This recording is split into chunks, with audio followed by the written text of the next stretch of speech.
Assalamualaikum warahmatullahi wabarakatuh. Kali ini saya akan menjelaskan penyelesaian soal dari fungsi kuadrat pengaruh pajak per unit terhadap keseimbangan pasar. Soal nomor 1, diketahui fungsi permintaan P sama dengan min 0,1 Q kuadrat plus 1200 dan fungsi penawaran P sama dengan 0,2 Q kuadrat. Pajak per unit Rp 120.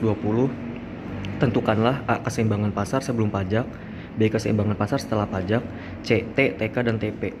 Penyelesaian. Poin A, keseimbangan pasar sebelum pajak. Ini kita menggunakan rumus persamaan fungsi. Fungsi permintaan atau PD sama dengan fungsi penawaran atau PS. PD-nya di sini min 0,1 Q kuadrat plus 1200 sama dengan PS-nya 0,2 Q kuadrat.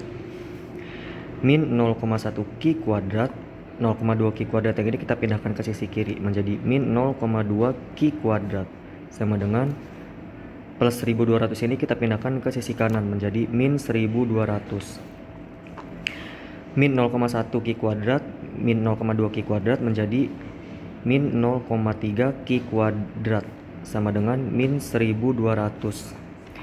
Q kuadrat sama dengan min 1200 dibagi min 0,3.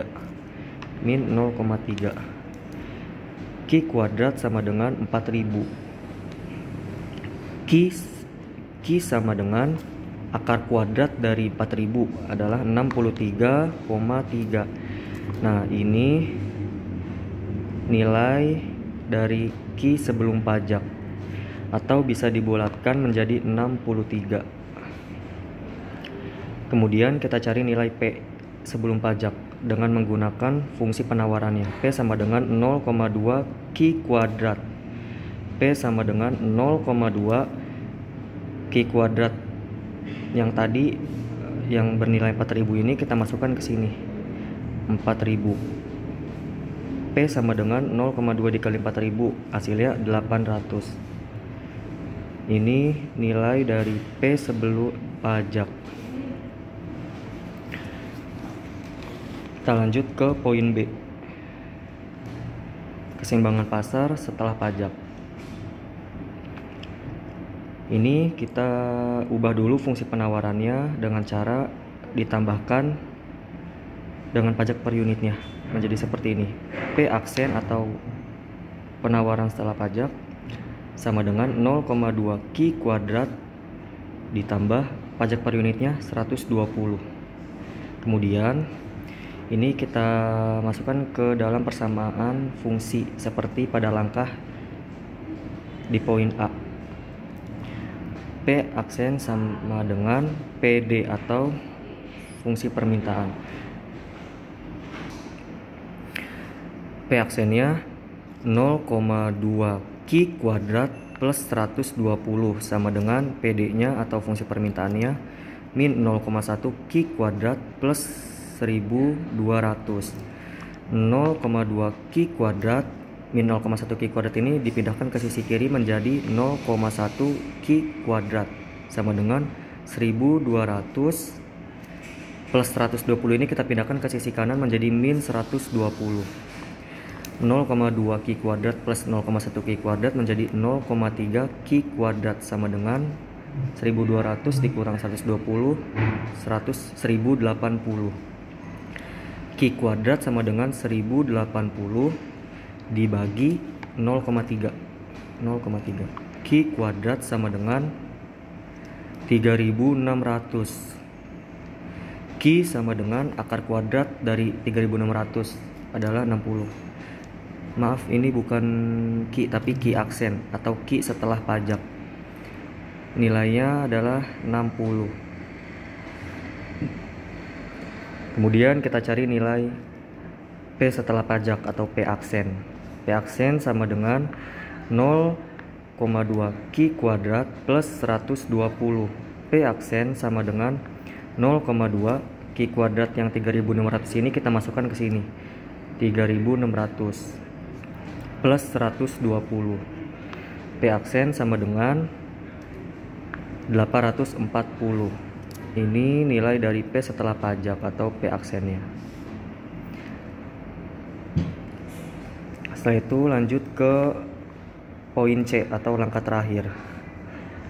T atau total pajak sama dengan T kecil atau pajak per unit dikali Q aksen atau Q setelah pajak. T sama dengan 120 dikali Q aksennya 60. T sama dengan 7.200. Kemudian pajak konsumen atau TK sama dengan dalam kurung P aksen min P dikali Q aksen. TK sama dengan P aksennya 840 min P-nya 800 dikali Q aksennya 60. TK sama dengan 2400. Terakhir, pajak produsen atau TP sama dengan total pajak atau T besar min pajak konsumen atau TK. TP sama dengan T-nya 7.200 min TK-nya 2.400. TP sama dengan 4.800. Jadi keseimbangan pasar sebelum pajak terjadi pada tingkat harga P sebesar Rp800 dengan jumlah barang atau Q sebanyak 63. Untuk keseimbangan pasar setelah pajak terjadi pada tingkat harga atau P sebesar Rp840 dengan jumlah barang atau Q sebanyak 60. Dan total pajaknya sebesar Rp7.200, pajak konsumennya atau TK sebesar Rp2.400 dan pajak produsennya atau TP sebesar Rp4.800. Sekarang saya akan menjelaskan penyelesaian soal dari fungsi diferensial elastisitas penawaran. Soal nomor 2. Diketahui fungsi penawaran Q sama dengan 2P kuadrat plus 8P. Hitunglah elastisitas penawarannya jika diketahui P sama dengan 30.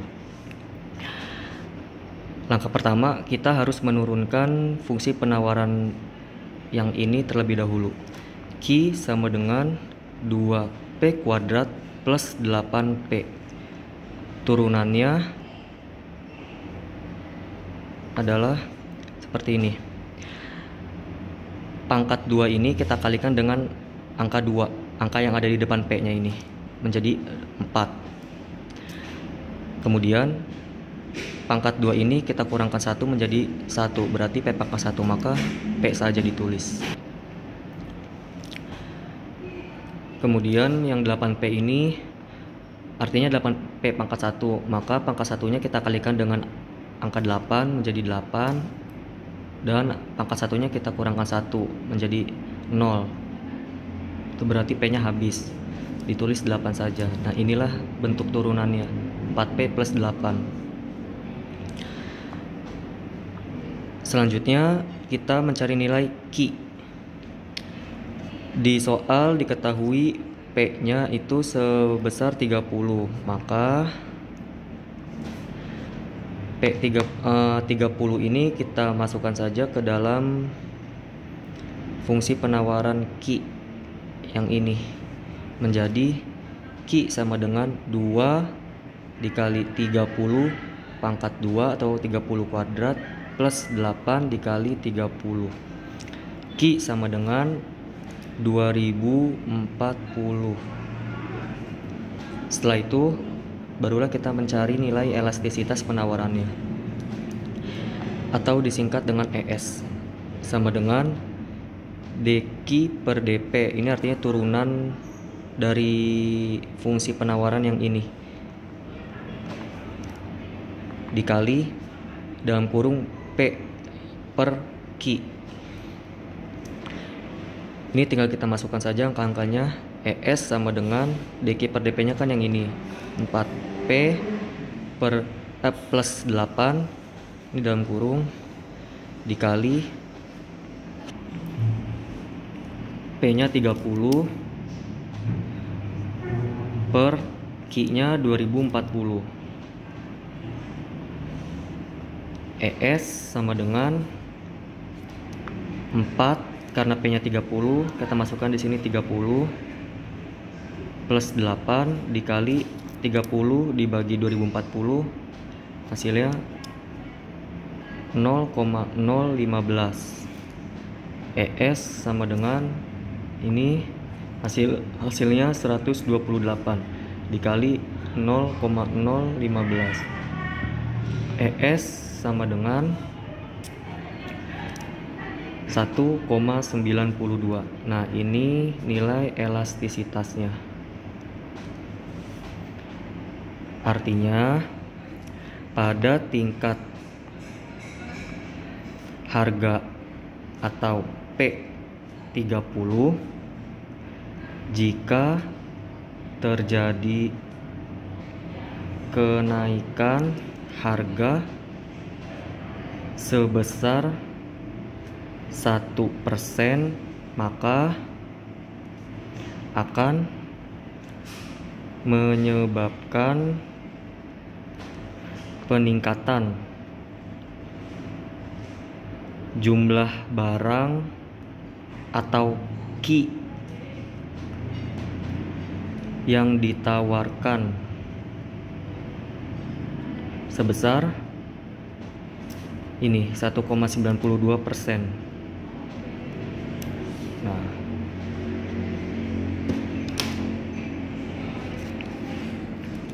baiklah, itu saja yang bisa saya jelaskan. Cukup sekian dan terima kasih. Wassalamualaikum warahmatullahi wabarakatuh.